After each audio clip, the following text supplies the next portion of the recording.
Hello, my friends. Hello, my life warriors, wherever you are in the world. Welcome to the Day In, Day Out podcast.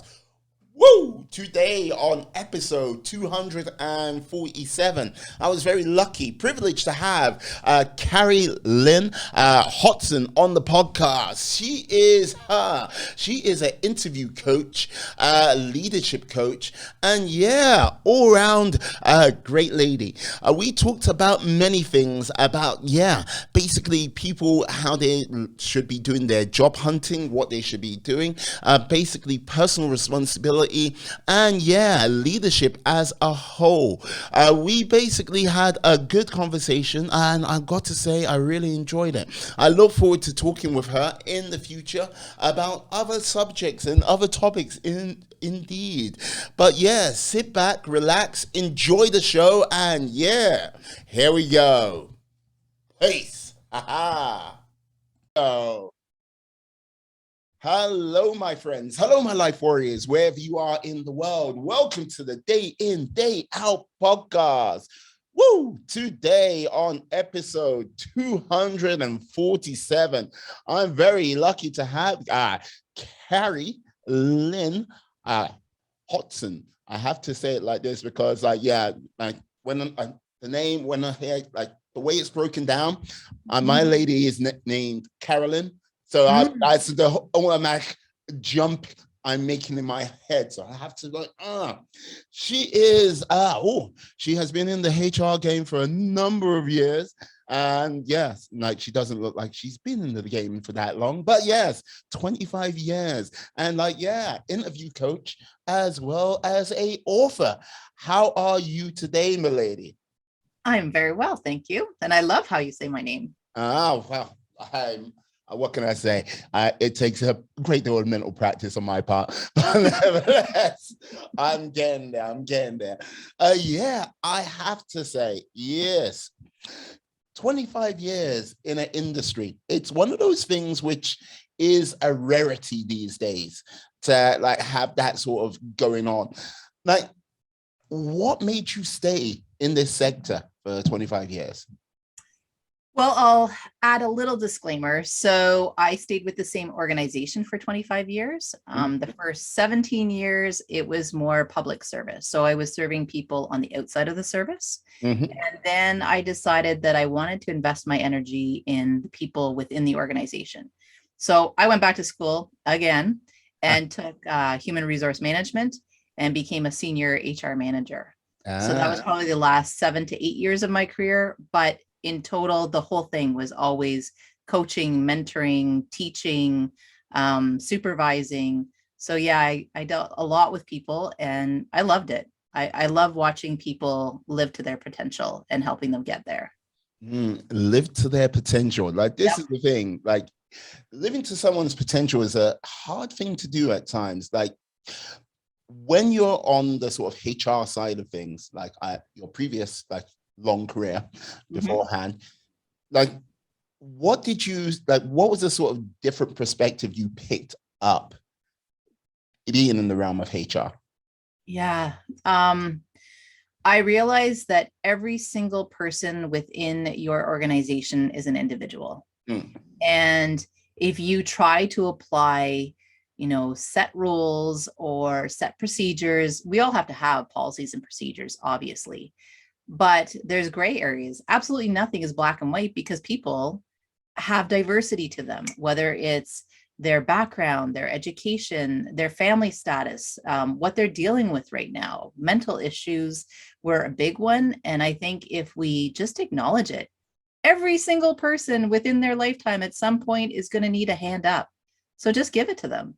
These are your employees and they're valuable and they're wonderful. And it was just fantastic to be able to watch people really flourish if we supported them. So I loved every minute of it. I loved the people that I met, whether it was me just meeting them because they were interested and I'm trying to hire them. And then you carry them through your whole career, right to retirement and all the bumps and curves and stuff in between. It must be interesting to see when you bring someone in as a fresh hire, seeing how they sort of step forward, like basically grow as an individual. Is it one of those things where you're kind of a proud mama bear? Oh yeah. Yeah. Yeah. I'm a proud mama bear even when I was doing the interviews. So, just as an aside, but that's actually why I started the interview job, because I'm a mom. I've got 4 kids. We're a blended family. I've got grandbabies. I love watching people grow into their potential. So I've done all this work. We posted the job. I see all these resumes. We screen people. We bring in the top 10, top 20, whatever it is. It was hard to watch as a mom when people were literally crumbling in front of me. They're so nervous. They're blanking out. They can't think of what they're supposed to say. They're giving me completely the wrong answer. And you just want to shake your head and say, no, wait, you're not listening to the question. But I can't, obviously. And this is people's dreams. Like, these are their careers. This is the stuff they went to school for 4 or 5 years to get this job. And I know partway through the interview, there's no way, because they're not proving to me that they can do it. I have no idea who they are. It's not coming across. So yeah, the mama bear part started right at the beginning. I don't even have to have hired you, and I'm still invested in you. Yeah, I find with you, when you look at the sort of interview process, sort of from the outside, when you're in it, you're in it. You can't really go back on. Yep. Oh, let me take a quick observational tour of what's going on. It's happening in real time, and yeah, it's coming thick and fast. But when people are just there, just like, okay, yeah, I'm asking these questions. And sometimes I think people get themselves caught out because they are trying to sell what they think that person wants, and they're not really sort of being truly authentic about who they are. You mentioned it with, you don't really know who that person is. It must be a tricky one on that sort of side of things, Absolutely. And I mean, it's hard because we've only got half an hour, 45 minutes, an hour max. So, and people will say, well, I didn't really get to bring across my personality because I was so nervous. You think that I'm a really nervous person, when in reality, I'm quite confident and I, very self-assured, but I didn't see it in the interview. And unfortunately, I don't get to meet the real you. Because the reality is, I've only got a few minutes. I'm meeting you now. You have to sell yourself to me. You've got to bring across that fabulous personality like you have. It's got to exude. Like, I'm already getting a feel for who you are. If in the interview you sound like a mouse and you're not confident and your answers are 3 seconds long, I'm not getting a whole lot to play with. I don't know who you are. You can put anything on a resume, right? Well, yes. And like, this is the thing. I'm sure people who are listening out there have put out many a thing on the resume, which they're like, hey, can you do this? Sure. No, but it's on your resume right there. Why did you put it down there? I'm sure you most probably came across that a couple of times. Well, and people hire people to do their resumes. They hire people to write their cover letters. So it's not even you writing it. And then when I ask you about it, or I ask you, an interview is all about demonstrating the skills. So on here, you've screened in because you say that you have an expertise in this, you have training in that, you've got 5 years of experience in this. Well, now I'm going to ask you to prove it. And that's how I've designed my questions. And I'm also going to ask you to link it to the job you're applying to. So you better know what you're applying to, because that's another mistake people make. They just keep sending the same resume out, and they get into the interview and I say, tell me about the roles and responsibilities of this job. And they start listing things that aren't even in the job description. We don't do that. So you don't even know what you're applying for, and you can't prove the skills that you have on your resume.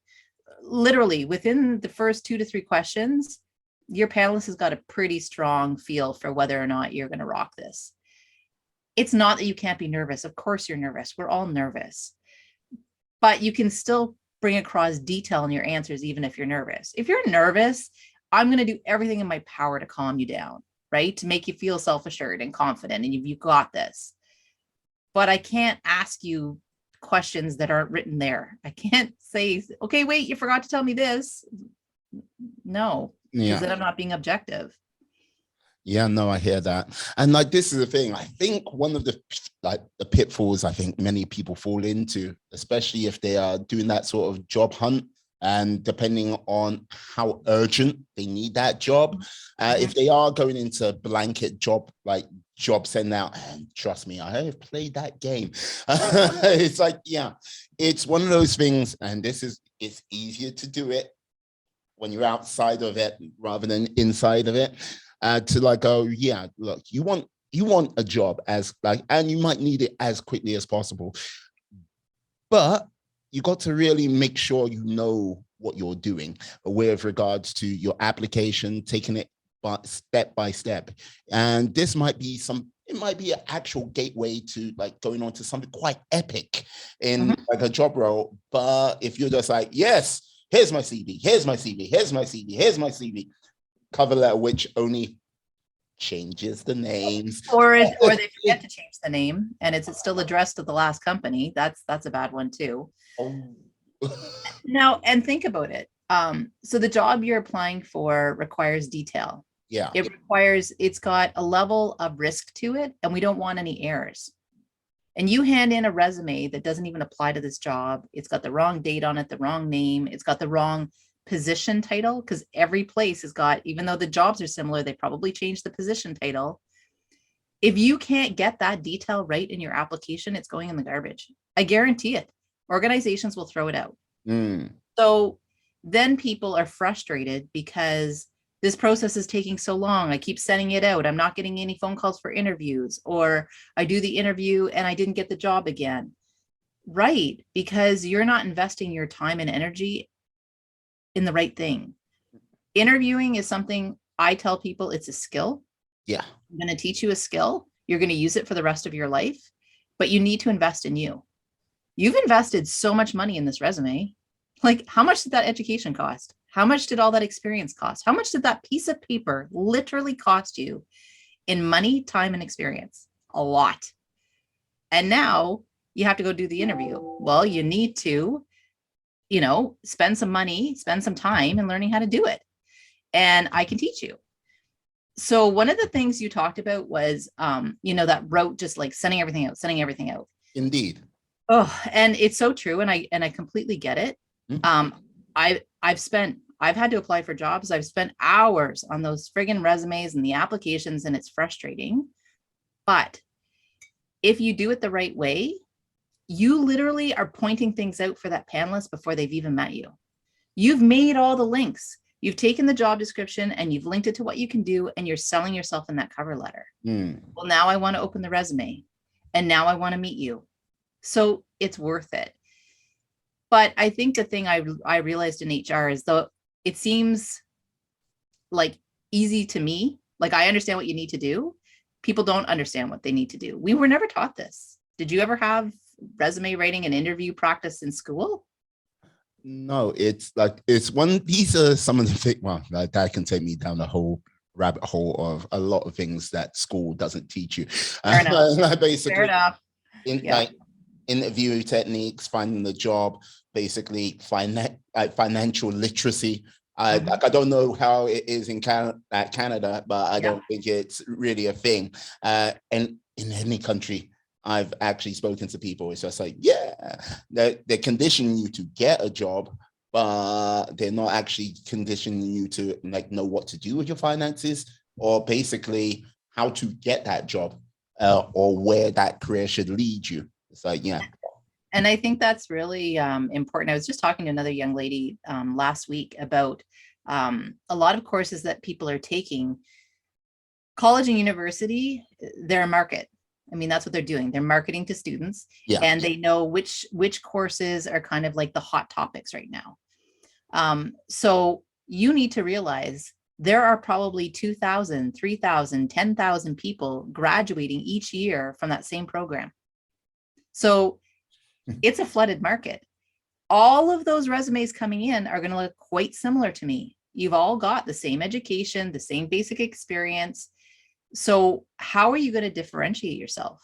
And it's so important. So it is something I want to teach people. And I've devised a whole bunch of ways for people to try to learn it, because if you learn it right the first time, you're going to use this throughout your career. Now you get the first job. Well, now you want to, promote yourself for a higher job or a different level or a different, experience. Well, you're going to know how. And you're just literally going to keep building that resume throughout your life because you know what you need to do or what examples you need to build on to build the resume to match the job that you want to get.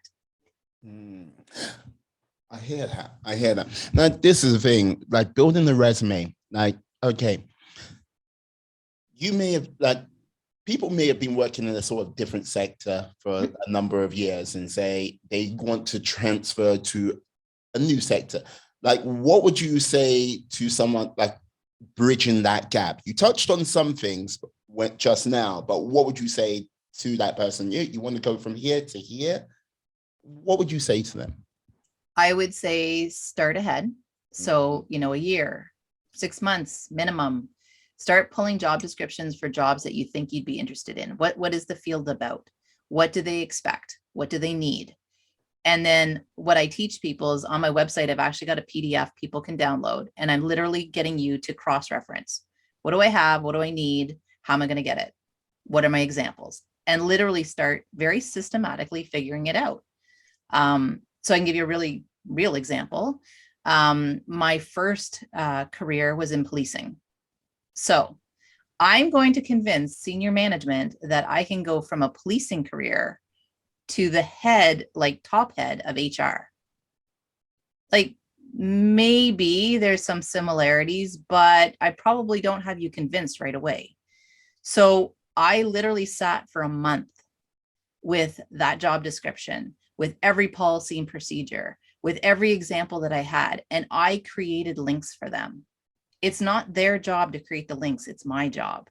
I need to show you how experiences and examples that I have are going to make me not only proficient in this job, but a completely unique. You'll never find anybody like me. Like, I love that because like, this is the thing. Look, the whole thing is like, there are people mostly looking for that sort of quick fix answer. And like, this is the thing. When you go, yeah, I spent a month, that is not a quick fix whatsoever. But I think it's a case of I would say it's most probably the minimum requirement to do, because like the whole thing is, if you really want a job in a particular sector for a particular company, and like I've heard, like there's a company called Huel. Basically, they do these sort of food drinks and stuff like this. And I was listening to a podcast with the founder, and he talked about this lass who basically took the Huel label, got like worked out the fonts and everything like this, and basically put her whole CV as the label. And like it was like, to, as you say, to stand out. One, to stand out, but two, it just showed she got the sort of philosophy and idea of the company, what it was about. And that, I have no idea how much time that took. He didn't mean that. I don't know if he like asked her how much time it took, but it wasn't something which was simply like, okay, edit for 5 minutes, print and send.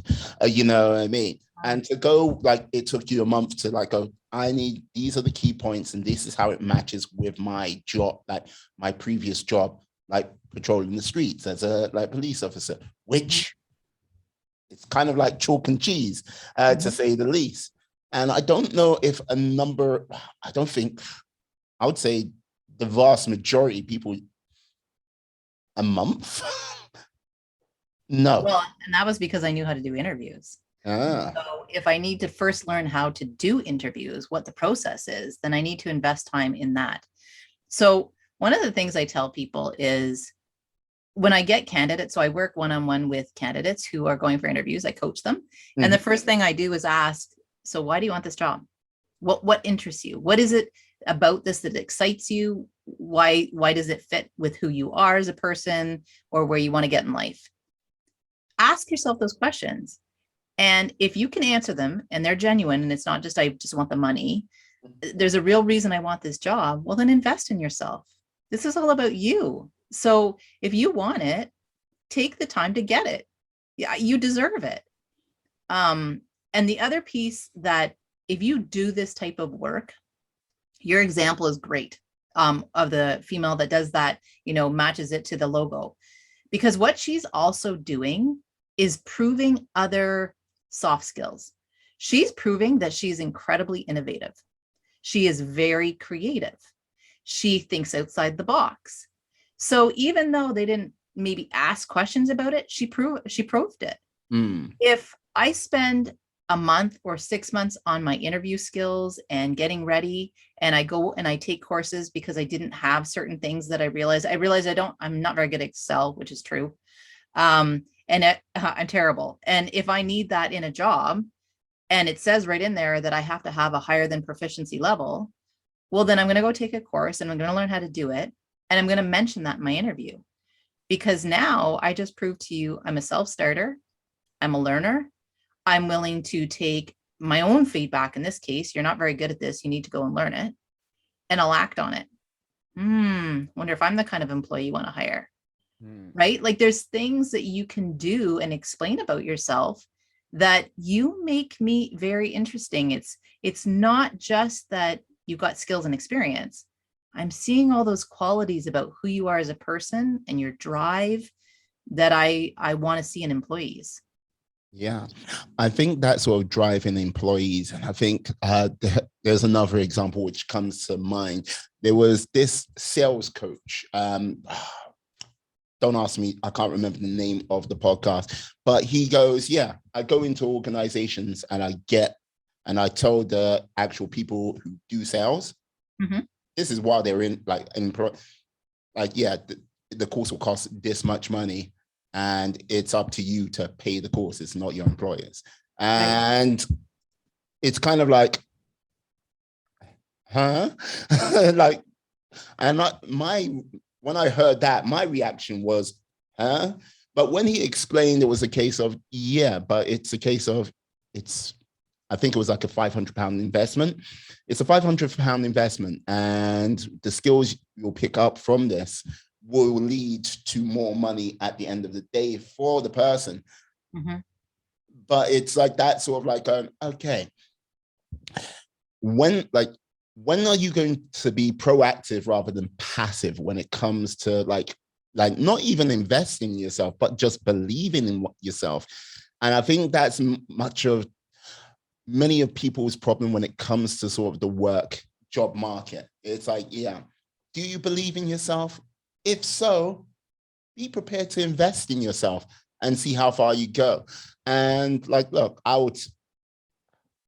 full disclosure, I'm guilty of that myself, and if anyone's like, oh, why are you getting on your high horse? No, it's like one of those things where I think people need to sort of really sort of sit down and, be honest with themselves, Well, and I think too, unfortunately, a lot of the candidates that I end up working with, they come to me because they realize they're not doing well. They've tried for this job 2 or 3 times and they can't get it, or they're always ending up second or third in the competition. And so now, they're questioning themselves. It's like that imposter syndrome. Well, maybe I can't really do this. They don't want to hire me. I don't have the confidence. And so a lot of the work we have to do is rebuilding that. Yeah. Well, and I'm okay with that. And we will absolutely get you through. And I tell them, you know what, just because you had one crappy interview, don't give up on your dreams. Let's do this. We got this. But why put yourself through that if you don't have to? Yeah. I mean, let's give yourself the skills and equate it to anything else that you do. Whether any sport, anything you've ever wanted to do. If hockey, that's what we play in Canada. So, oh, really? Really? Wait, so does it involve some sort of ice as well? Yes, and it's frozen lakes. But if you didn't know how to play the game, and you didn't know how to skate, and you didn't know what a puck was, and you didn't know how to put the equipment on, well, would you just jump out onto the ice and try to play a game? Not likely, because you'd look like an idiot because you're going to be on the ground. And the puck's going to be going all around you. And, you'd probably take a few lessons, work with somebody.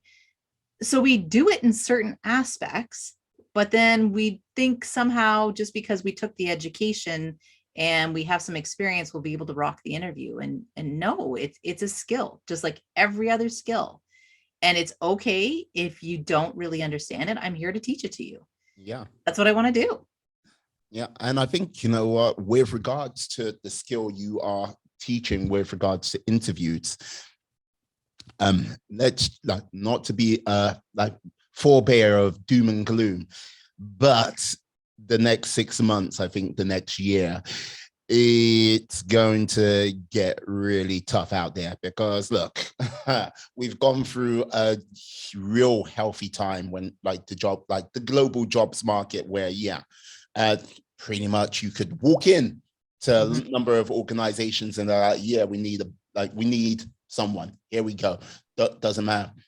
But I don't know if you've heard the sort of the drums of recession, like being called over in Canada, but in the UK, I'm here in the US and throughout the whole of Europe, the recession word has been talked about, you know?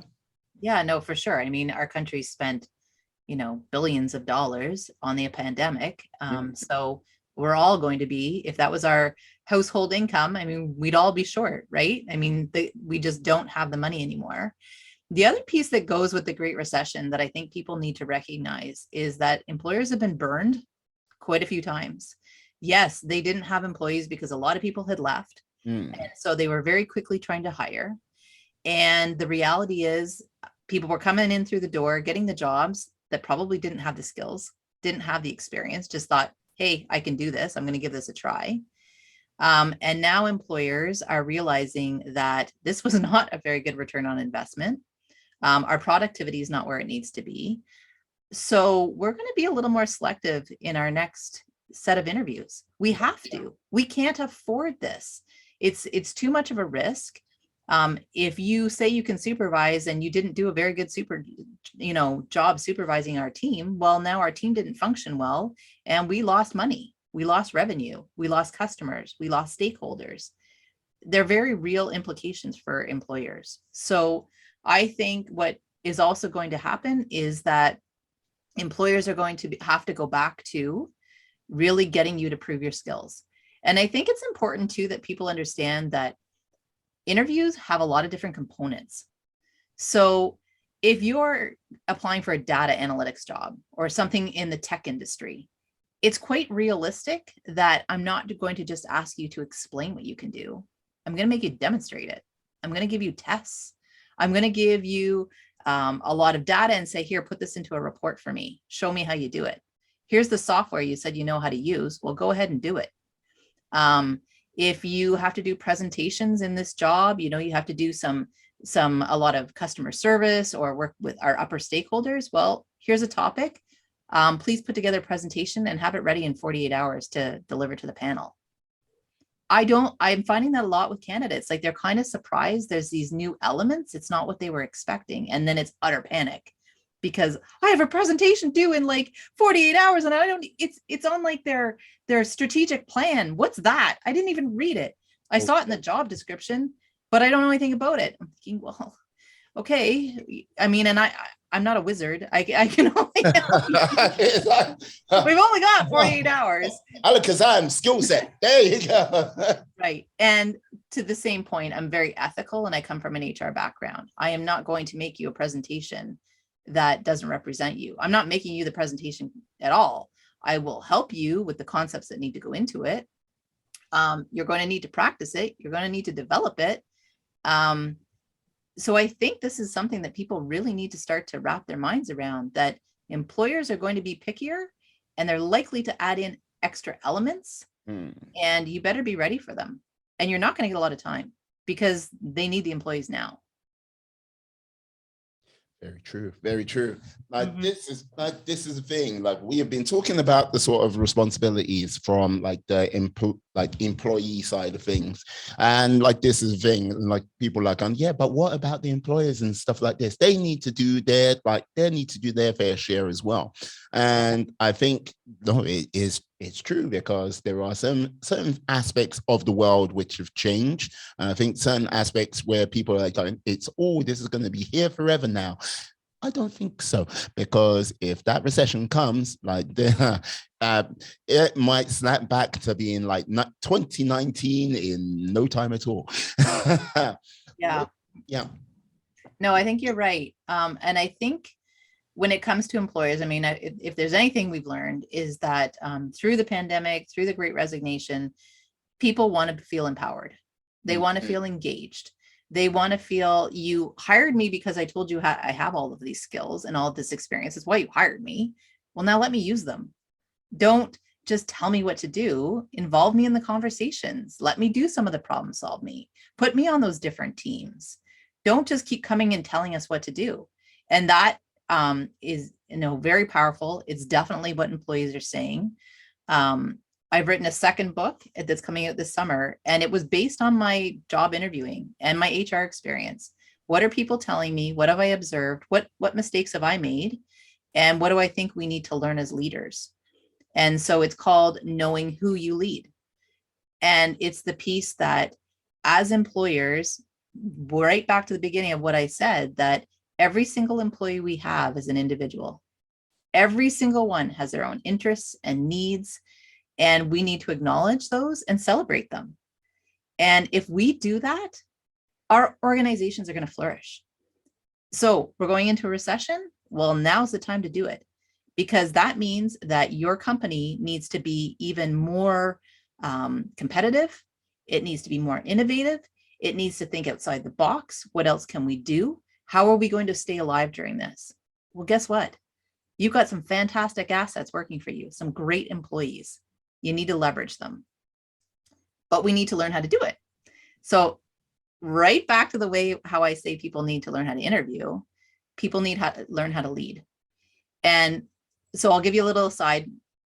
When I started, I've been a supervisor since like 2008. So we're not going to date me, but long enough. Right? Nonsense. You're merely but a sprout in this world. There, I love it. I'm going to stay on this forever. So I read every leadership book there was. I took lots of leadership training. In fact, as I moved through my career, I was the one now teaching you the leadership training. I'm the one giving you all these examples and teaching the coaches how to coach. And then I move into HR, and these same supervisors and these same coaches are coming back to me going, okay, all that crap you taught me doesn't make any sense. I don't know how to do this. I tried this strategy and it doesn't work with this person. And then this person comes into my office and they're all angry about something that happened 10 years ago. And, this is ridiculous. And I can't get this person to perform properly. And I don't know how to do this. And this team won't talk to that team. That's leadership. And it's hard work. Yeah. It's hard work. So what I do with leaders and teams is literally, hey, I get it. Because every single one of you is different. So we need to go back to the beginning. I help you learn about each other. I help you learn about who you are as a leader. I help you learn about who's on your team and how all of you are impacting each other, because you're all unique. You're all different people. And then we figure out, okay, how can we leverage this? What maybe are we not doing that we didn't realize? And if we can figure that out, you're going to fly. And everybody's going to stay because they love working here. They love it. And they see a leader growing and leader saying, I'm not very good at this. I need to pull in somebody that is good at this. Or I need to admit that I made a mistake. That's who we all want to work for. And I think this last era has really proven it. I hear you. But it makes me now curious. Like, okay, look, when you first started down this leadership, because what you've said is incredibly polished, and basically hammered and tongued through 1 or 2 years of experience, not that many years, 1 or 2 years of experience. What did leadership mean to you in the beginning? How did you see it? I thought it was going to be a lot easier. I thought you could easily, as long as you were positive and gave people opportunities, everything just kind of rainbows and butterflies, and everybody would want to work for you and it would all flow wonderfully. And within the first few seconds, you realize that is not at all true. It's hard because you too are a human. And so in my book and in my teaching, I do a lot of data analytics with people and I do a lot of profiling. So we talk about like, who are you as a person? So for example, I'll give you another example. I am not very detail oriented, and I am not a steadfast person. I don't like routine. I find it very boring, hence all the career changes.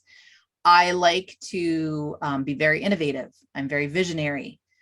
Well, it would drive the people that worked for me that were very steadfast, very policy driven, very give me steps, let me know where we're going, don't rush us. It would drive them crazy because I'm over going, okay, let's do this. And how about this? And because I think I'm being that great leader and I'm taking us off. And for them, that was not very effective leadership. It caused a lot of stress. So I needed to do an about face and realize, I need to learn who I'm leading. Who are each of these people? And as leaders, we change teams. So I give more analogies in my book because I love hockey. So I say every season, you're going to coach a different team. No two players are the same. No team is the same. So every time we do this, every time you onboard a new employee, we need to keep figuring out who people are. And we should do it right from the beginning, because then I'm going to coach you really well. I'm going to lead you really well. I'm not making presumptions about what your goals are. Okay, how many people in a performance appraisal has, so what are your goals for the next 5 years? Well, I don't know. I just kind of want to work. Wow, no, like you must want to do something, right? Like, what do you want to do?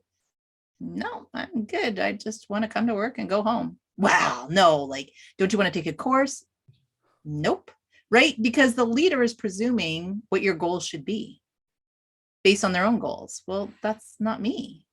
So you need to meet me where I am. And as leaders, we were never, I don't think, taught how to do that. And you can read a book. And again, that's like the learning how to skate. I'm not teaching you how to skate. I'm not teaching you about the hockey equipment. You got to figure all that out. You have to have some leadership experience. But what I'm going to do is I'm going to come in, I'm going to watch from the bleachers. So I'm going to watch this team. I'm going to watch how you coach. And then I'm going to sit right on the bench with you.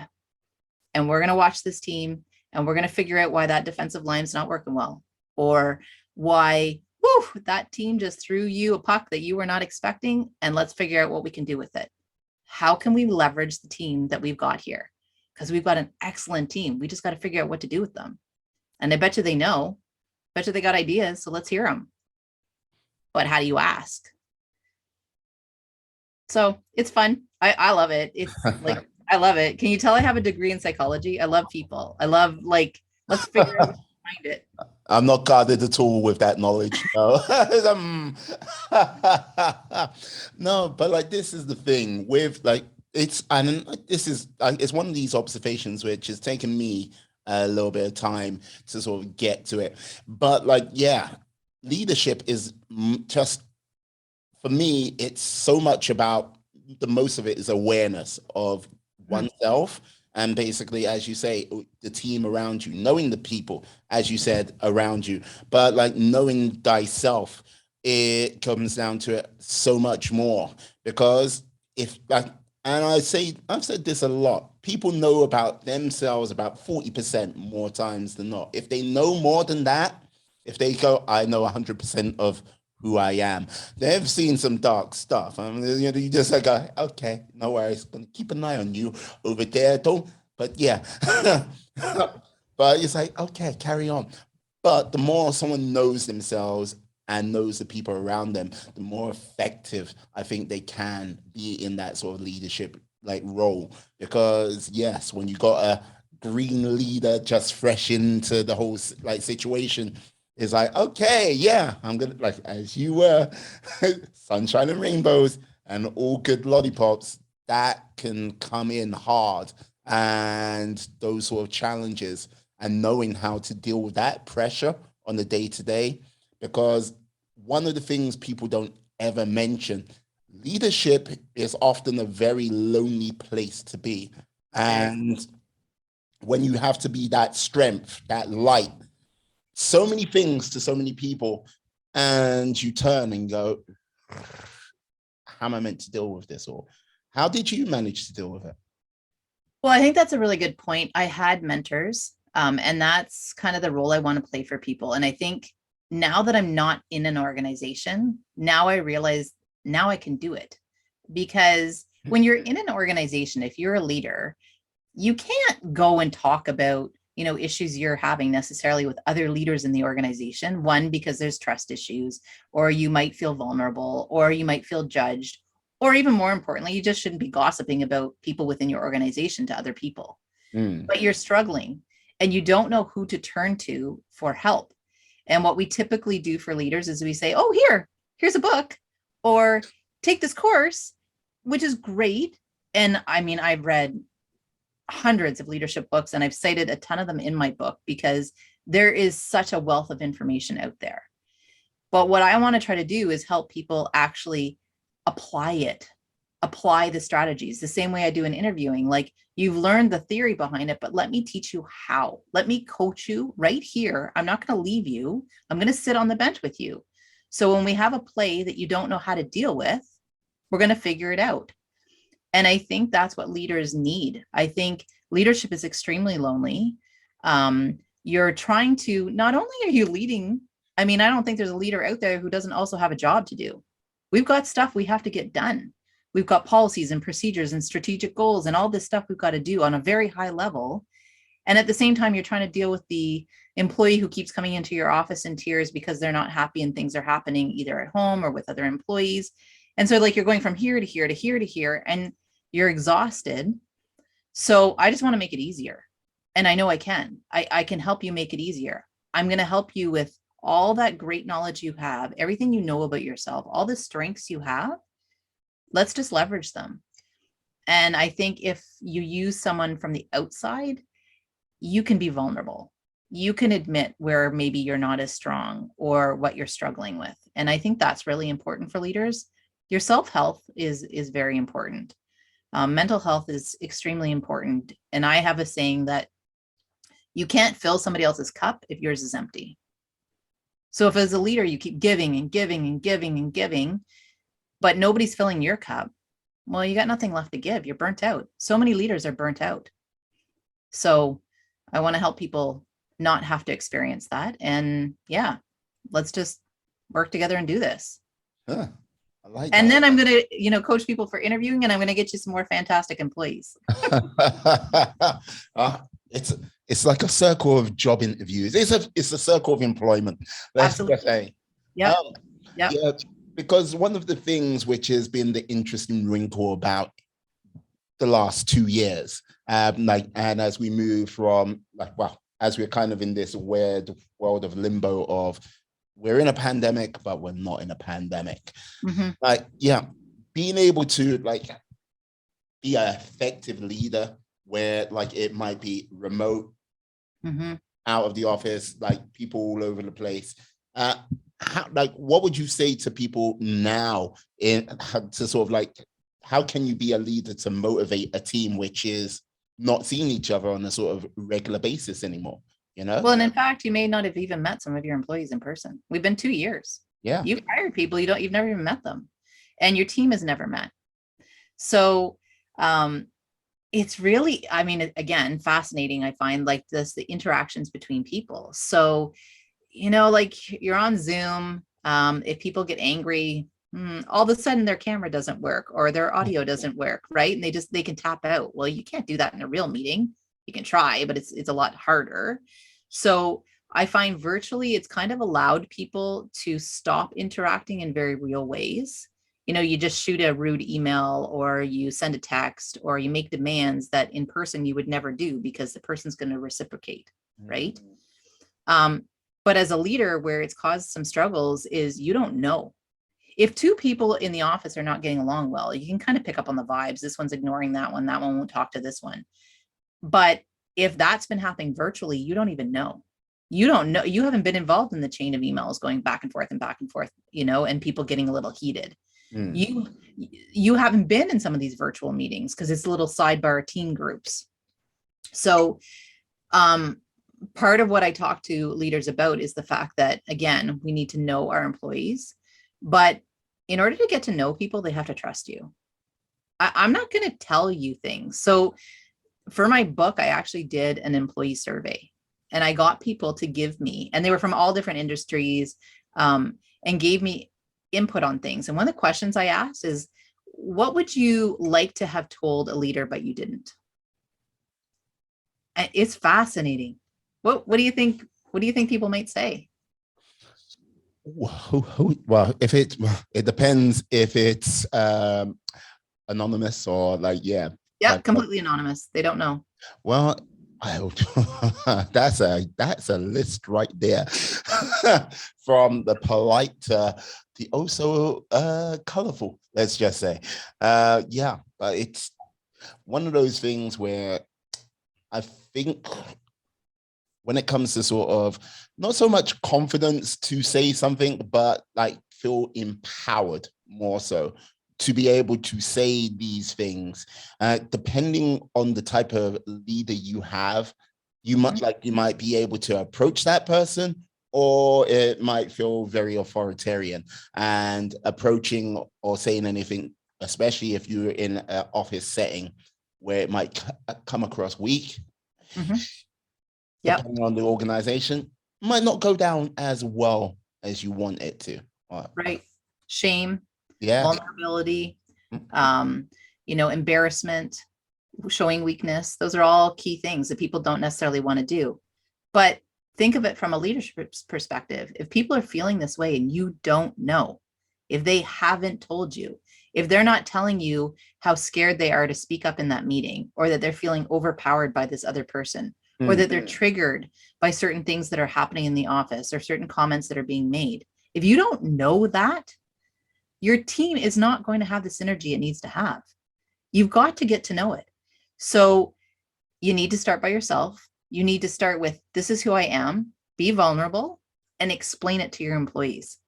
I have realized in all my leadership training and now working with a coach, here's things that maybe I didn't do as well as I thought I did. I was frustrated with everybody when I asked for ideas and nobody spoke up in the meeting. Nobody. So then we go, we make a decision, and then I hear 2 weeks later, everybody's grumbling about it, because this never happens, right?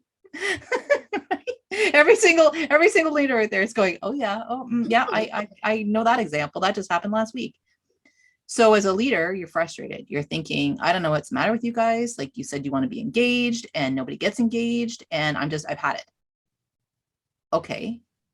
So what I do, one of the other skills I went back to school for was to learn how to be a mediator. And that was the most eye-opening experience I've ever had, because all of a sudden I went back to relationships that I'd had with coworkers or incidents I'd tried to resolve. And I realized, oh, I see what you did. I didn't go to the root. I didn't go to, so what's the interest and the needs here? The leader is trying to make sure that they have, considered all the different aspects of the problem, because it's risk management. I'm responsible for up here. I got to bring my decision to the powers that be. And if it's the wrong decision because I didn't consider certain things, I'm going to look bad. There's a risk to the organization. We're going to lose money. So I wanted everybody here to help me make sure that interest was met. But for the employees, they want to feel that their opinions are valued, they're being respected.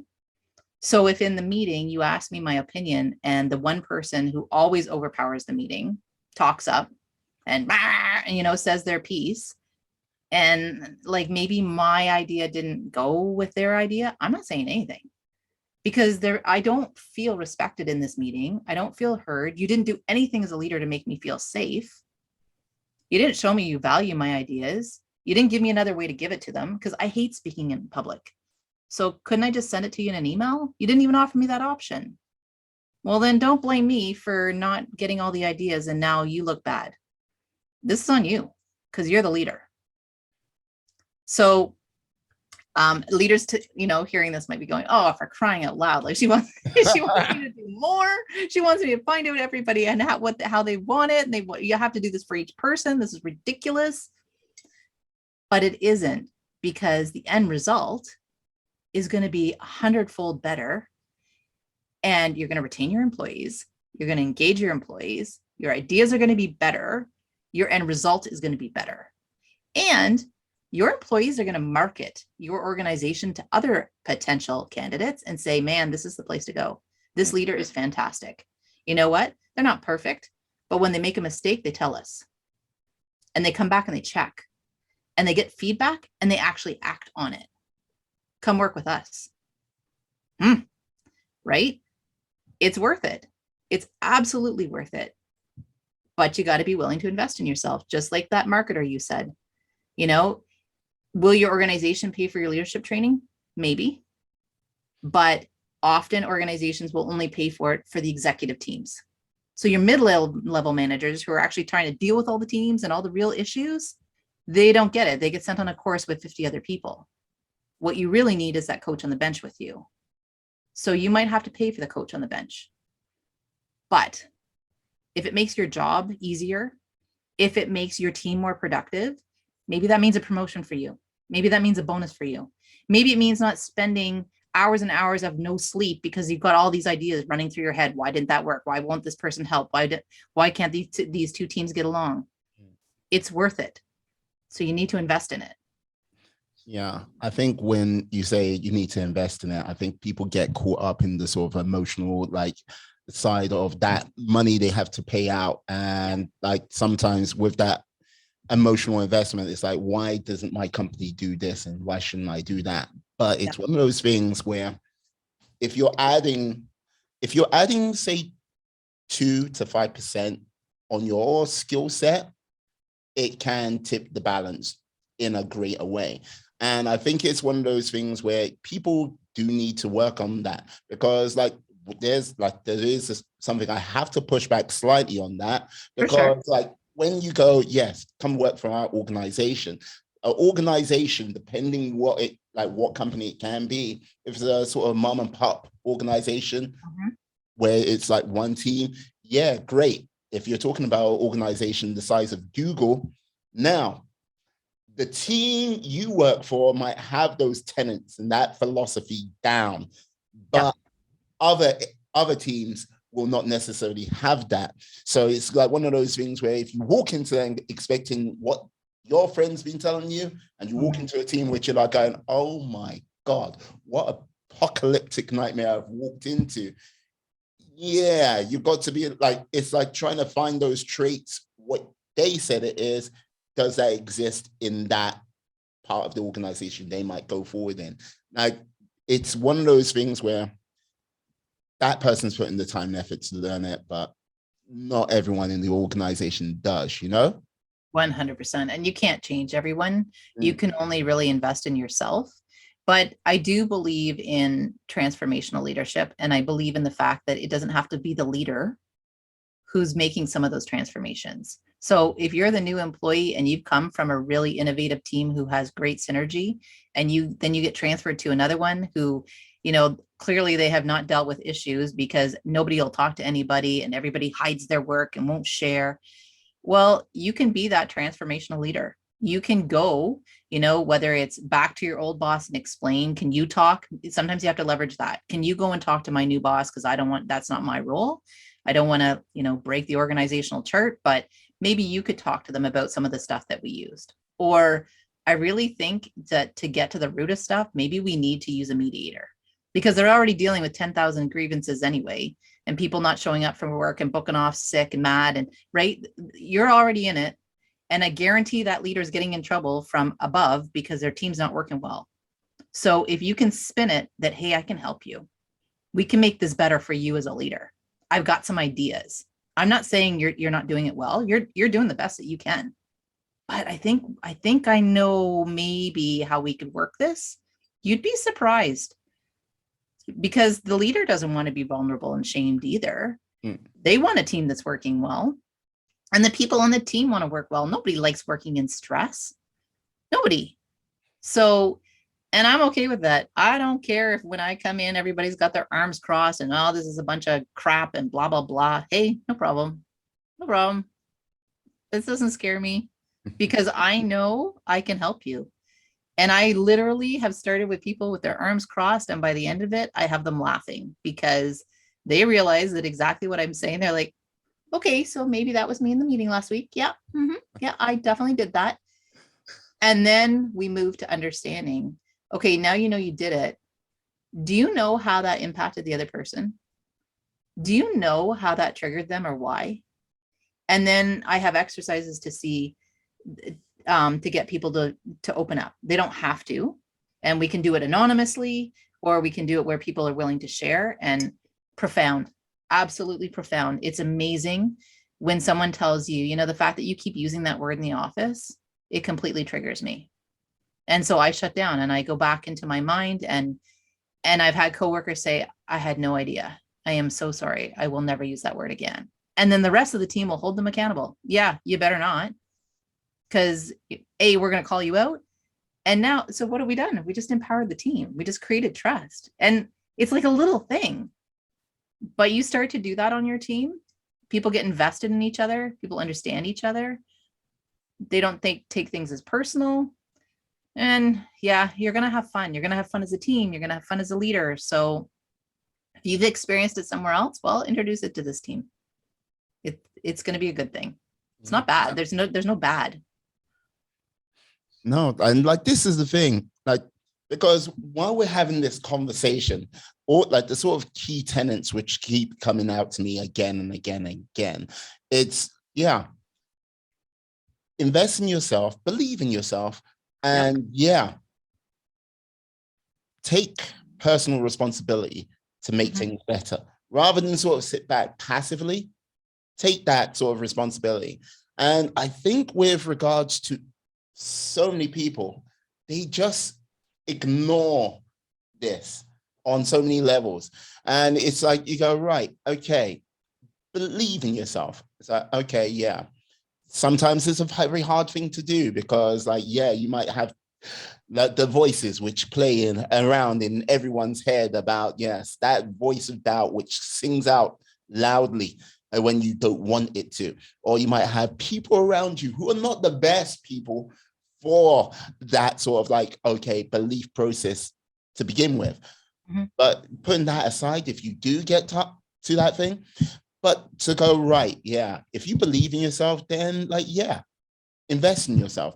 It might take the form of a course. It might take a form of like, yeah, putting some money towards like getting some new equipment. It might take many different things. But while you've done those two, if you don't take like personal responsibility for like, yeah, making things better for yourself, without any of these things, self-improvement cannot happen. Like, without any of these things, growth cannot happen. Without any of these things, change cannot happen. And like, yeah, helping people do that is a very noble thing. I know you're doing for a financial incentive, but it's still a very noble thing, you know? Yeah, for sure. And I mean, I think if people are still kind of on the fence going, oh, I don't know, you know what, just do your own assessment. Literally grab a piece of paper, write on one side, so what's my current reality? I don't have the job that I want. Financially, I'm not as secure as I want. I'm bored to death in my job. I don't like the team that I'm on. I am frustrated as a leader. I'm tired. I'm exhausted. I'm not here for my family. And because for everybody, there's going to be different levels of interest, right? What are your key things? What are your needs? And then on the other side of the chart, so what could you do about it? What could you do? You want a different job, or you want more security? Okay.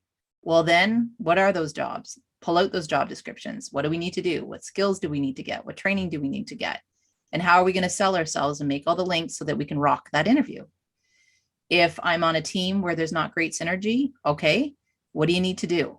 Well, maybe you need to go and tell somebody. Maybe you need to be vulnerable as an employee and explain in a positive way to the leader how you think we can enrich this team. And so one of the things I do, and I really believe that if you listen to podcasts like this, or you read a book, or you watch a video, like whatever your genre is that you like to learn in, it gives you the language to use when you're having those conversations. Because what we tend to do is we blame. You're doing this, you're doing that, right? And then what's the first thing the other person's going to do? Go into defensive mode, right? I don't want to be shamed. Don't tell me what I'm doing. This is what you're doing. And back, we go, right? Here we go again. So read some books, do some training, work with someone to give you the language so that you start with you. I really enjoy it in a meeting where I have the agenda ahead of time, because it gives me the ability to think through the processes, because I know that you need us to be innovative and offer you some solutions. I think I can do that better if I have the agenda and the written material ahead of time. Okay, nothing defensive about that. Sure, absolutely. Thanks for pointing that out. Here comes the agenda and the written material. Right? Like, it's just a different way of approaching things. But now on your chart, I don't like the team I'm working on. Okay, what can I do about it? How did I improve the team? I'm stressed as a leader. What can I do about it? I could get someone in to mediate, or do some team building, or get some trust on this team, or help me with some of the stuff that's the tough stuff, or add someone to the team, because we don't have anybody on this team who's a very good salesperson. We like doing our job. We hate having to promote what we do. And so other teams don't know what we do because none of us want to tell them. Well, we need to find somebody on this team that can do that.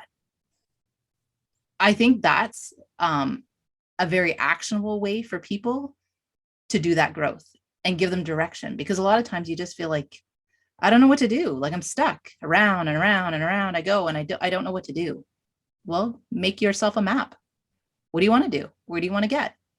And then let's figure out how to get there. I hear that. I hear that. And like, this is the thing, like, yeah, building that map, making that happen. Yeah, it takes hard work. It takes time, and it takes being honest with yourself. And like, this is the thing, like, yeah, change it. Like, my team's not good for X, Y, and Z. Wait, is it the team or is it you? And like, if it's a case of it's you, okay, maybe it's about fixing your attitude, or it's like you are in the wrong place and you might have to move. It might be the team, but yeah, but you got to remember, like, if there is been a sort of constant direction your life has gone in, and it's not been in a happy direction, there's only one constant in that like equation of life. And yeah, it, like, sitting down and being honest with yourself and going, hey, wait, is it me? It's like, or is it the world? Seeing as I've met like 9 out of 10 people, and it's like, it's not gone well. Maybe it's me, and like, maybe I should be fixing like that scenario, like fixing myself on that level, you know? Yeah, and then you just need to find someone safe you can do that with. Yeah, because it's going to require that you be vulnerable. And so, be selective in who you share that with, because if you start to share that with the wrong people and then you get burned, right? They start to gossip about you, or they play on that fact. That's not going to do anything for your self-confidence. So be careful who you disclose it to. Choose people you can trust. Or in my case, people choose me because I'm completely anonymous. Like, I don't work where you work. I'm never going into your organization. You can literally tell me everything that's gone wrong, how you've bombed it, what mistakes you made. Hey, that's okay. I'm not going to judge you because I've got nothing invested. My only investment is in you.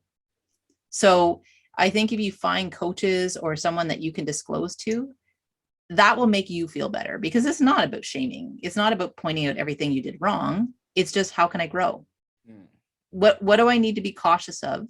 Here's my strengths. I'm a superpower in these things, but I know because I'm really visionary and really innovative, I have to be cautious when it comes to people who want process and policy and steadfast, because I can scare them. So I need to learn from someone on how can I enhance that, and how can I get feedback from them, and how can I make them trust me, that I'm not going to judge them and get angry. I really do want to hear. And if I think I did a good job in that meeting and I still messed up, it's okay to tell me, and I'm going to grow.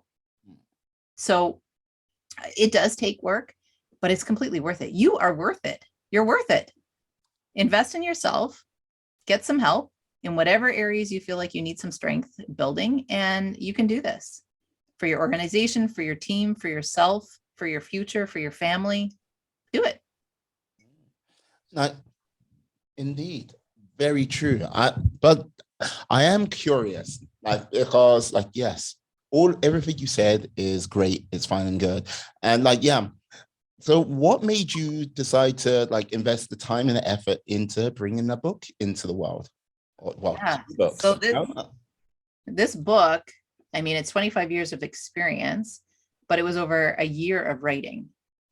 And what a great experience it was, because people tell me, I don't believe in just saying to people, you need to do something and then not do it. So it required me to be vulnerable, right? I'm putting things in that book that I screwed up. Like, these are mistakes that I made. Thought I was a rock star, and apparently I wasn't, because this person told me that I sucked. Like, and here's what I did, and please learn from me. If you've ever written a book, so you write 65,000 words and you hand off your little baby with an editor, and the editor goes, yeah, this doesn't make sense. What is this about? Like, yeah, you need to rewrite this part. Give me a different example. You need to, well, that's what I do in coaching, right? That's what I do in interview coaching. I go, give me your example. Yeah, it was okay. Do this, do that. Well, if I'm going to do it to other people, I better be honest and let people do it for me. And the key is just to stay curious, just to really enjoy the experience, because you're an editor. I'm not detail oriented, remember? So I need an editor to tell me, you missed a detail here. This is not detailed enough. Give me a better example. Tell me more. That's exactly what the editor did. And it was fantastic. It's now been through 4 levels of editing. Whoa. And I know, and now it's in the hands of some of my beloved mentors, people that really meant a lot for me professionally in my life. And I've given my book to them to do testimonials and reviews on. And then it will be ready for publishing and for everyone round about July or August of this year. But I know, like, I will learn. Every single person that reads that book, I want them to share with me, what's your experiences? What did you take from this? Do you disagree with me? Teach me, because that's how I'm going to continue to grow. And then what I grow, now I'm going to share it with everybody else. I think that's kind of the point of it. So I think life is a journey. Figure out what your purpose is, and then go after your passion. Do it. You can have 3 or 4 passions that'll all kind of, bring you back to the same purpose. And yes, one of my final questions. I have to ask, so where is your journey going to be taking you? Where do you see it going? I don't know yet. So that's kind of the fun of it. I know that I read a book, and I don't remember the title, unfortunately. It was like a good 10 years ago. And it was written by someone who was a consultant who literally went into organizations and did what I want to do, like sit on the bleachers, watch what's going on, and then come down and help you. And I thought, what a fantastic way to learn from people and help them learn at the same time. So it's something I've always wanted to do. But I knew that you don't know what you don't know. I didn't have the experience yet to get myself there, because I need to know what I'm talking about and have enough examples. So I know that's kind of the path. It definitely has to do with empowering teams and leaders to be everything they can be, and teaching organizations how to leverage their employees. And in interviewing, it's going to be, yeah, you know what? I'm going to help you sell yourself, because you are unique. You are innovative. You're not their little carbon copy of what they've always hired.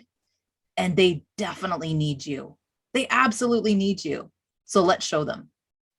So I think kind of from both sides, I think I'm always going to be kind of on the outside trying to get people in, and then on the inside helping you leverage your employees once you get them. Coaching, training, speaking, those are the things I love. Yeah, brilliant. Funny. Hey, look, it's all good. And like, you know what? Like with arming people with this type of knowledge, I think it's going to be one of those things where it will help them over an entire lifetime. It's not just like now, like just for the here and now. And basically when they seek work, when they're in work, and basically if they want to seek other things outside of work, I think it's just going to be that laying the tracks, finding the path for them on a greater level. And I've got to say, I really appreciate what you're doing out there. With regards to yourself, do you think, like I've seen you've got some YouTube videos out there, putting out that knowledge. Do you think you'll be doing like more on a podcast type situation for yourself, or how do you see that sort of evolving? So the YouTube channel, I created that for people who wanted some more interview skills, because I recognize the reality is a lot of people, they get a couple days notice. So videos are quick, easy to watch. You can pick the ones on the subjects you don't know a lot about. You don't know what to wear. You don't know how to prepare for, a management interview, or you don't know how to prepare for a virtual interview. Well, then grab my video and watch it. I like that genre. I love doing podcasts, but I like being the guest. It's because I want to meet new people, and I love meeting. Every podcaster has a different approach, a different angle, things they're interested in. So I'm just finding this fabulous. I love it. So I think I'll probably stick to that aspect. I don't think I necessarily want to run the podcast myself. I like this better. Writing, that was kind of new for me because it was very detail oriented, but I did it and I enjoyed it. Yeah. And then hopefully now that, the pandemic is starting to lift, I would love to speak. I love teaching. Like, that's one of my number one passions. So I would love to be able to facilitate or engage audiences in big groups, small groups. If there's organizations out there that just want to bring somebody in virtually, I mean, you can go all over the world, right? That's the stuff I love. I really enjoy that because I think we can have pretty dynamic conversations. I'm not just going to teach you. I'm not just going to tell you. We're going to talk. We're going to, explore what's going on. Yeah, I hear you. I've got to say thank you for your time today. You have been an outstanding guest, to say the least. And yes, there are other things that will come to mind, which I most really want to talk to you sometime in the future, but not right now, because yes, I've got to kind of see which way the world goes. Hopefully, hopefully in a sunshine and joyful, happy place. But if it takes another turn, let's see what goes on from there. But Carrie-Lynn, Carrie-Lynn, see, I got to. Yeah, that was good. That was good. Yeah, I've got to ask, how do they find you out there on this glorious interwebs? So my LinkedIn account, Carrie-Lynn Hotson, is a good place to start because it's got all of my different links in it. I also have, for interviewer, I have www.jobinterviewcoach.ca. And I'm going to link you to lots of free resources, those YouTube videos. I've got an online course. I've got my book. Whatever is your best way to learn, that's how I've tried to give you the information. And then my book, Knowing Who You Lead, it has its own website, knowingwhoyoulead.com. You can read my blogs. I'm hoping to have leaders engage with each other, because who better to teach you than other leaders? Let's have some of those conversations. Let's talk about what are the issues that everybody is finding the most difficult to deal with, and what are ideas? Let's share. There's a wealth of information out there. So I think I want to give people a place to do that. And hopefully my book is a place to start. And then, let's figure out what you need from there. Maybe you don't need anything. Maybe something else will help. It's just been fun. Outstanding.